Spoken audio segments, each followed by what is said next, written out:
Excuse me, do you mind giving me a tour of your apartment? So this is my spot, and I actually don't need a tour. Because you said yes, I'm giving you $1,000. I fucking hate that. And I'm never doing that again.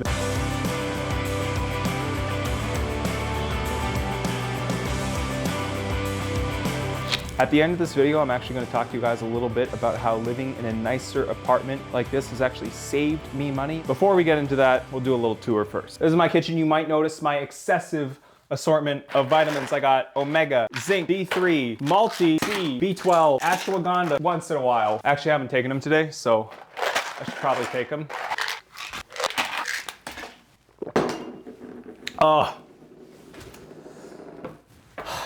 Yeah, I used to get sick a lot. I have all these to keep me, well, I don't know if it works. I also have this coffee machine, which is one of those things that was kind of expensive, but I do not regret buying it all. Although I haven't been making hot coffee recently, so I don't know if I can still do latte art. You know what, let me try. Very not confident.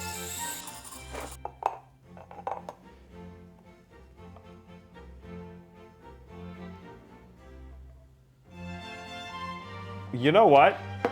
That's not even that bad. You know what? Today's gonna be a good day. This is very stupid, but because I'm in kind of like the visual arts, if I can't make a latte, I just feel like as an artist, like I'm not good. And I know it's not like totally correlated.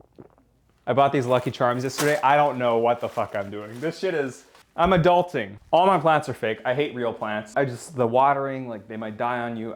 Rock steady, always looks the same, stays the same, never changes up on you. Mirror I bought for like $100. It was a little bit expensive, but it's like real wood and it's carved in like, honestly, another thing that I don't regret spending money on. A lot of stuff I buy used, I find it for like real cheap, real good deals. This thing I think I got for like 60 bucks. Actually, this thing was not a good deal. It's like kind of falling apart. This spot is quote unquote my lab, if you will. I have my editing setup, which this is actually, okay, that was kind of, I thought I programmed to be higher. There we go. This is my standing desk, which I bought at the time where I wasn't standing. And now I stand all day, so I never use that feature, but still kind of a cool desk. I have a monitor where I do all my editing. And this is where I keep all my photo equipment. This is a Pelican style hard case. It's waterproof, super durable whenever I'm traveling. This is actually one of those toolboxes for mechanics or tradesmen. I bought it for photos because normal dressers and whatnot, they don't really work when you have heavier lenses and tripods and random shit you want to stick in here. I love this lamp. It's like one of my favorite lamps ever. This is easily my favorite part of my place. I'm very proud of the way I set up this area. I got the fairy lights going all across the ceiling, rugs, couch that I overpaid for. I actually regret buying that couch. Total impulse buy, horrible decision. I would never do it again. TV, bookshelf. One time I was at a cafe and I was like, it would be awesome to have a space like that in my home. You know, like a space where I can kind of get inspired by, where I can relax my mind, where I can have a nice cup of coffee.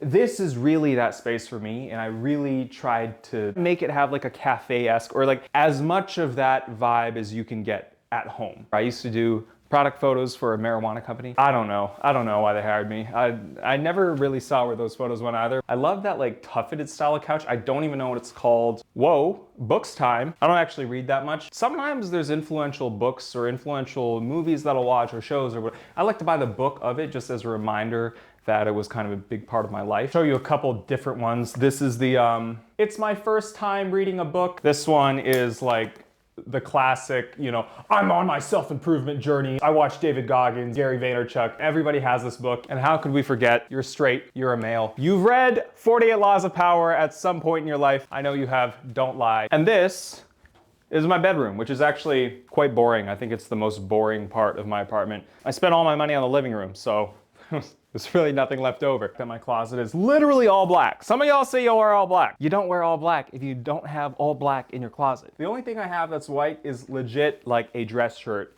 and a flannel. People keep telling me I need to change it, but I like it. You know what, just like random side note, I used to be on Dior Sauvage, which is like the most fuckboy, listen, I got it at 18 on sale. It's like the most fuckboy scent of all time. So this year I was like, new me, mature me, I'm different. Also, like I've never been an F-boy. Santal 33, we're being classy this year. How could I forget the homie? I don't really know, he was just kind of an impulse buy. He's kind of a vibe, like the way I don't know. So let's talk a little bit about how living in a place like this actually made me money in the past couple of years. I had just moved back to Edmonton. It had only been about a month. Also at the time, I was really trying to get some business connections going in terms of building a part-time photography business. And so I was actually working over 70 hours a week between building my personal business, working my personal business, and also working a 9-to-5 job. And that left me with almost no time for cooking, driving, going to the gym, all this other stuff. And a place like this ran me about $400 more than a lot of other apartments. But paying $400 more meant that I had a gym inside of my apartment. I was closer to work and I was central in the city, close to where a lot of businesses operate.